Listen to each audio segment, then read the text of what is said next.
Hello students, we are reading chapter 3. What is government? Okay, so let's start from democratic government means लोकतंत्र सरकार. ठीक है, लोकतांत्रिक सरकार. India is a democracy. This achievement is the result of a long and eventful struggle of the Indian people. There are other places in the world where people have also struggled to have democracies.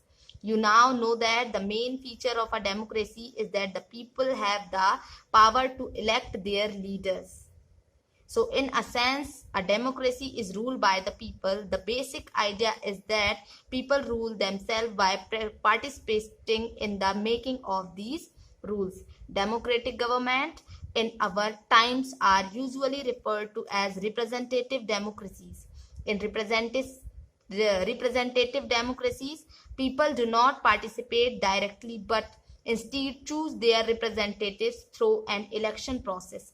These representatives meet and make decisions for the entire population. These days, a government cannot call itself democratic unless it allows that it known as universal adult franchise. This means that all adults in the country are allowed to vote. Okay?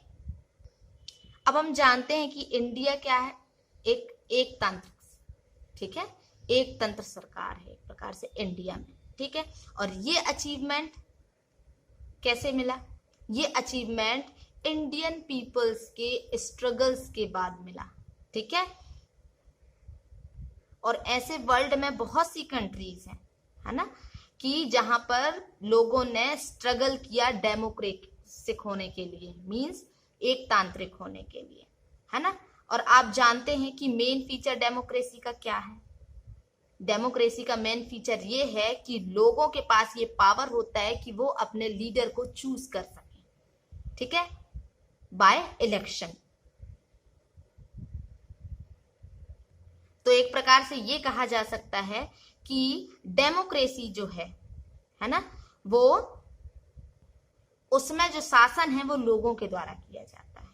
ठीक है, और लोगों के द्वारा जो rules बनाए जाते हैं वही रूल्स फिर पूरी कंट्री में चलते हैं. ओके, तो डेमोक्रेटिक गवर्नमेंट जो है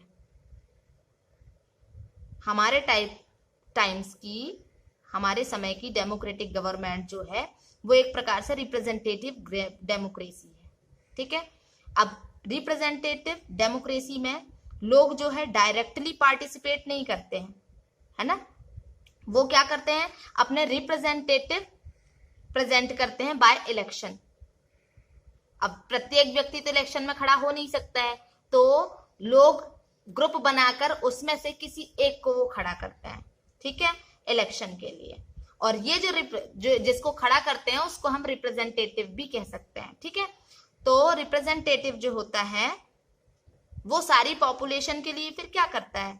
पॉपुलेशन जो है, जनता है, उनसे मिलता है और उनके लिए उनकी परेशानियां देखता है और उनके लिए फिर डिसीजंस करता है, उनकी प्रॉब्लम्स को सॉल्व करता है. ठीक है, तो इस समय जो गवर्नमेंट है खुद को डेमोक्रेटिक नहीं कह सकती है. ठीक है, इसको किस नाम से जाना जा रहा है? Universal adult franchise. ओके, इसका मतलब ये होता है कि जो सारे एडल्ट्स होते हैं कंट्री के, एडल्ट मीन्स जो 18 ईयर्स के पार के होते हैं. ठीक है, 18 ईयर्स से ज्यादा, 18 साल से ऊपर के जो होते हैं. ठीक है, तो प्रत्येक एडल्ट को वोट देने का अधिकार प्राप्त होता है. ठीक है, वो वोट कर सकते हैं, अलाउ होता है उनको वोट करना. लेकिन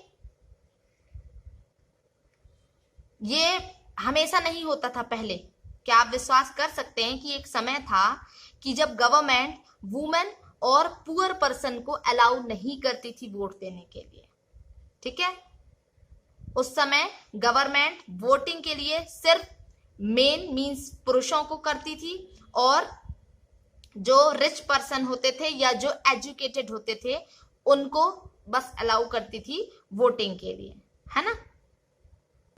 वही बताया जा रहा है कि इसका मतलब ये था कि जो वुमेन्स थी, पुअर्स थे और जिनके पास प्रॉपर्टी लेस, मतलब जिनके पास प्रॉपर्टी नहीं थी, और जो अनएजुकेटेड पर्सन होते थे उन लोगों को वोट देना अलाउ नहीं था.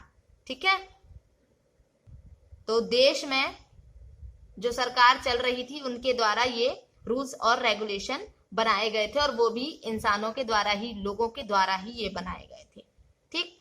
अब इन इंडिया बिफोर इंडिपेंडेंस, हमारा जो इंडिया था